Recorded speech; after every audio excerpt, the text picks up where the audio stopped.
Hi, I'm Rachel, and this is my April 2021 page 112 tag.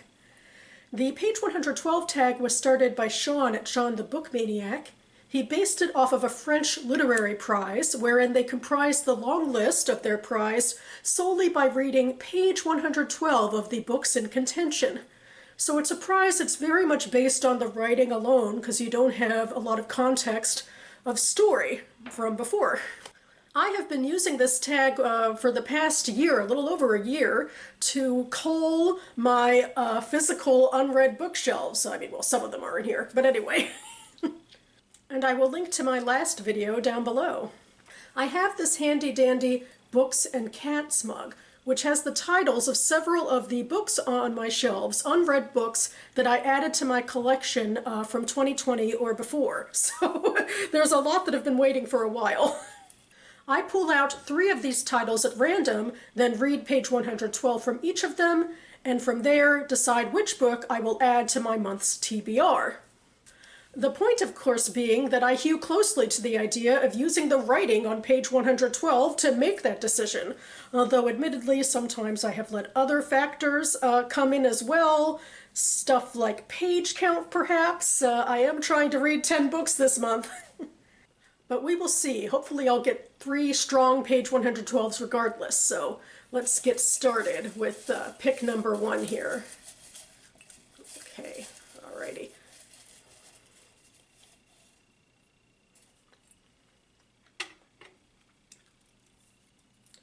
Ah! The Lying Life of Adults by Elena Ferrante. That one is actually right behind me.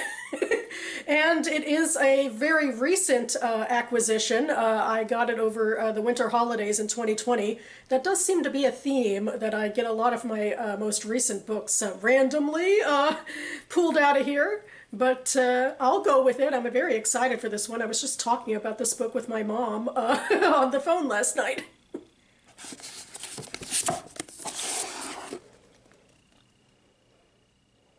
All right, and then we have book number 2. See if we can get out of 2020.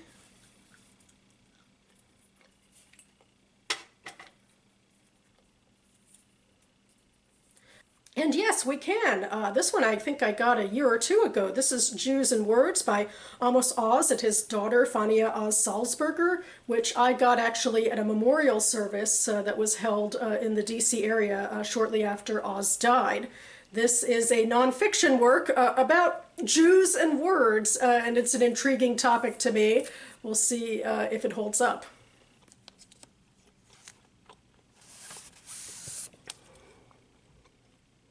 And finally, choose number 3. These last 2 have been relatively diverse, so that's kind of promising, or at least interesting, but we'll see if the third is different still or more like one of those other 2. So, okay, yeah, these stick together, but here we go.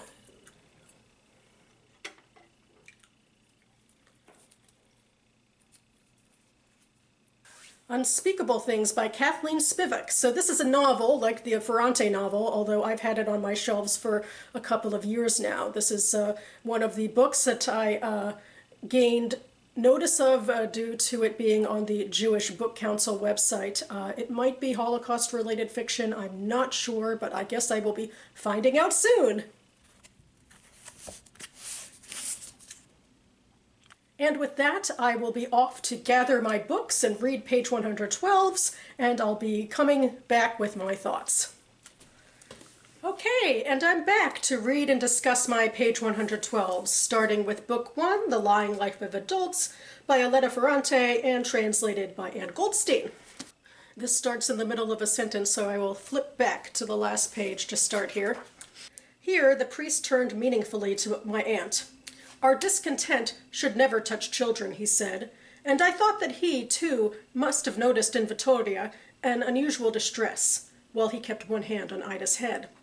Then he continued with a few heartfelt phrases about childhood, innocence, youth, and the dangers of the streets. "You don't agree?" he asked my aunt, soothing, and she turned purple, as if he had caught her not listening. "With whom?" "With Roberto." He spoke well, but without thinking of the consequences. One speaks well precisely when one doesn't think of the consequences. Angela, curious, whispered to me, "Who is this Roberto?" I knew nothing about Roberto. I would have liked to say, "I don't know him very well, he's great," or, using Corrado's words, "No, he's a pain in the ass." Instead, I signaled her to be quiet, annoyed as I always was, when my belonging to the world of my aunt was revealed as superficial. Angela was obediently silent, but not Ida, who asked the priest, "What's Roberto like?" Don Giacomo laughed, and he said that Roberto had the beauty and intelligence of those who have faith. "Next time he comes," he promised us, "I'll have you meet him. But now let's go sell. Come on, otherwise the poor will complain."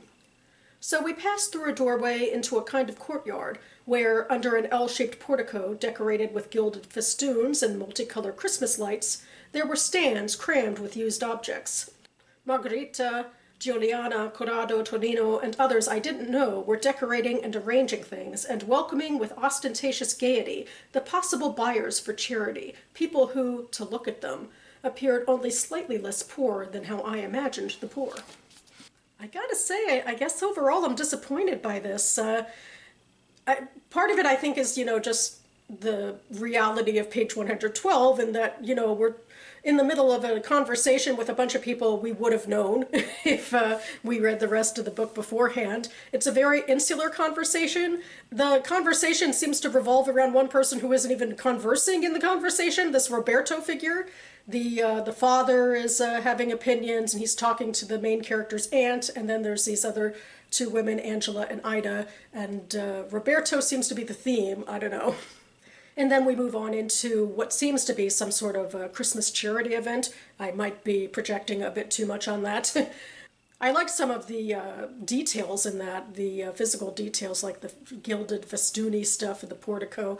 Although I found these sentences to be chunkier than I remember of Ferrante or of Goldstein's translation in the past. I mean, I could be wrong. It's been a while, I guess, since I've read a Ferrante book, but these did feel a little chunkier to me, just on the writing level. That being said, I liked something that the main character is going through in her head. Bitchy affectation she takes on when she doesn't know enough about Roberto, because it threatens her, and it threatens her position with her aunt, apparently. And I found that to be intriguing, both on on the level of what is her relationship to her aunt, and also this is who she is as a character, somebody who gets bitchy and defensive. So I like that. I gotta say, I like that. So, I mean, I'm still looking forward to reading this book, just because it didn't do so well with page 112 doesn't dissuade me. I've had, good enough luck with this author overall.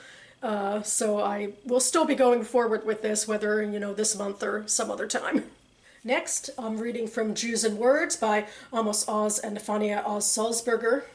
And I'm not seeing translation information for this book, which is interesting, because Oz doesn't usually write in English. I don't know, maybe Fania wrote this in English, or maybe they just wrote it, I don't know. But anyway, there's no translator information, so here I go. Once again, starting on the page before. Megiddo, too, say Finkelstein and Silberman, was not Solomon's grand city as previous archaeologists, bowing to biblical convention, took for granted. It was fortified by the Umbrage kings, but had little to boast in earlier eras.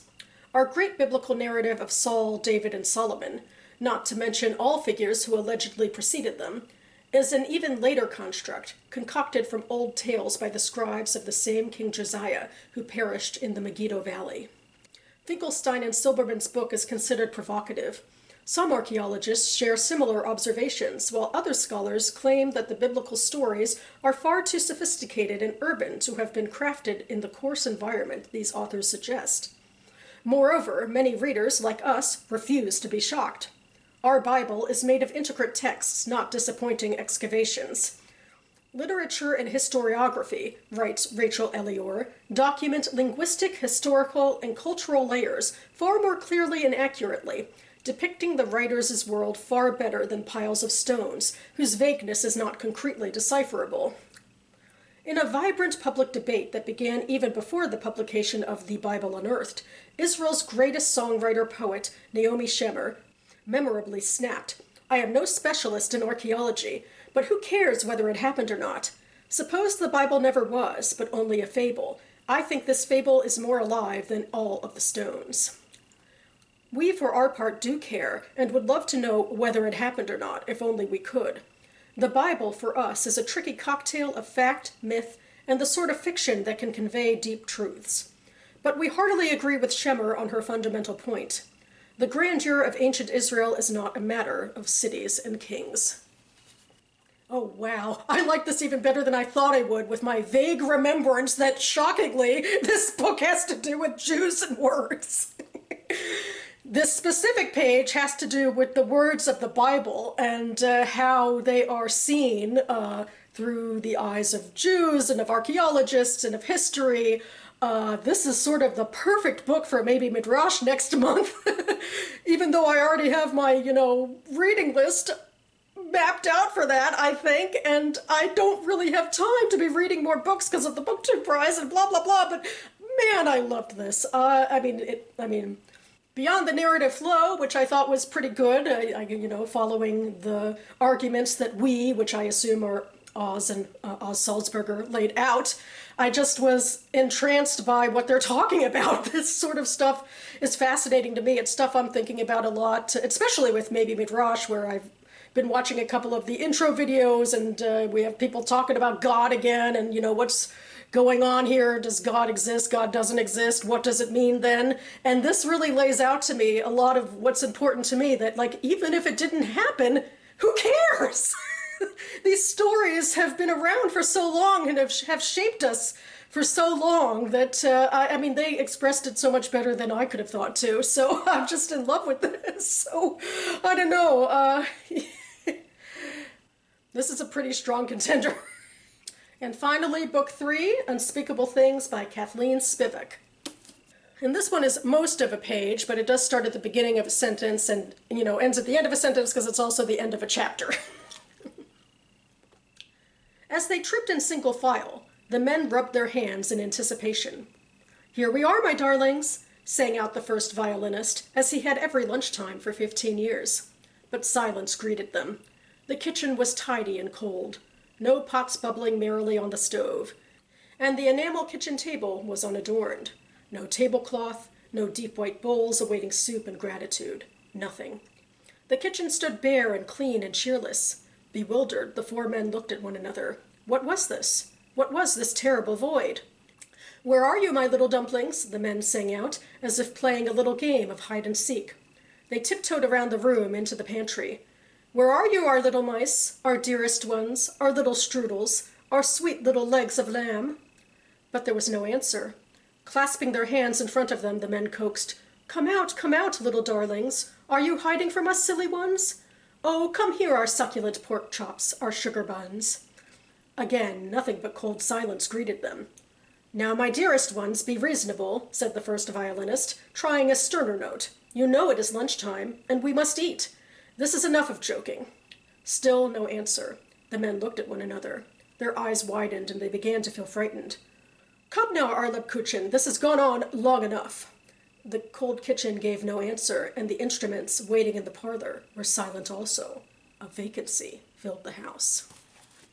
So this one definitely had some strengths and was lent by the fact, surely, that it's the end of a chapter. And my assumption is that Spivak is building up suspense because, she wants the reader to start the next one.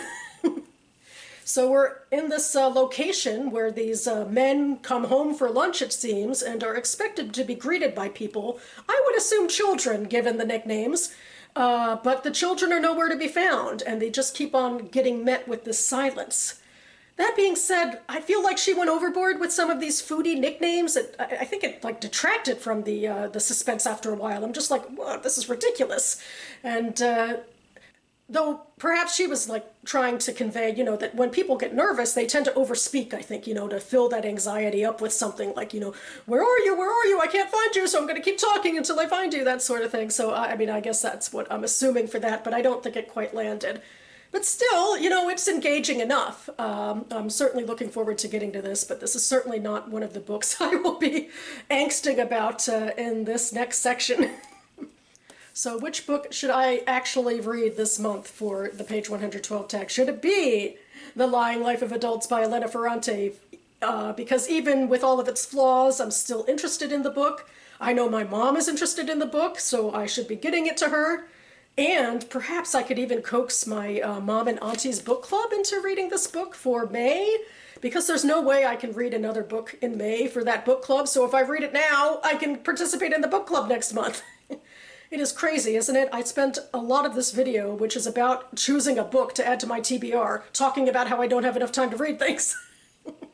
Or should I choose Jews and Words, which is compelling and well-written and even fits into maybe Midrash, so maybe I'd be talking about it more next month as well.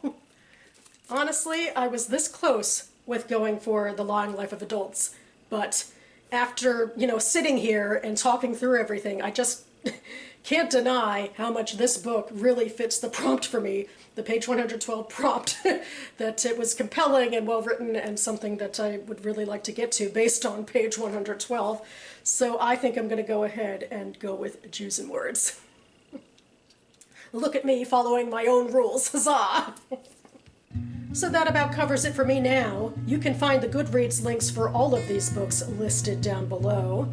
I also want to take a moment of this outro, as always, to highlight a TBR game on BookTube.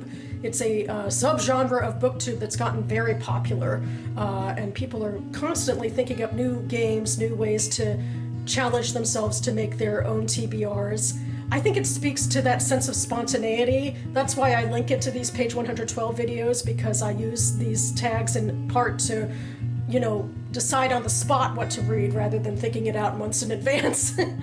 So that's, I think, what these other booktubers are doing. And the booktuber I want to highlight this month is Jackie Reads and Writes, because she has started playing Scrabble to decide her TBR. She gets out her board and her tiles and she spells out words, and then she uses those words to coincide with books that she wants to read.